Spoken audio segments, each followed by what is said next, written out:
Hey guys, welcome back to my channel.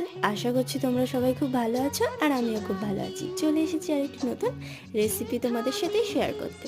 তো ফার্স্টে আমি কড়াইয়ে তেল গরম করে তাতে পেঁয়াজের বেরেস্তা বানিয়ে নিলাম। তবে সেই তেলেই আগে থেকে ম্যারিনেট করে রাখা সয়াবিনগুলো ভালো করে ভেজে নিতে হবে, যেটা আমি বেসন আদা রসুনের পেস্টে ম্যারিনেট করে রেখেছিলাম।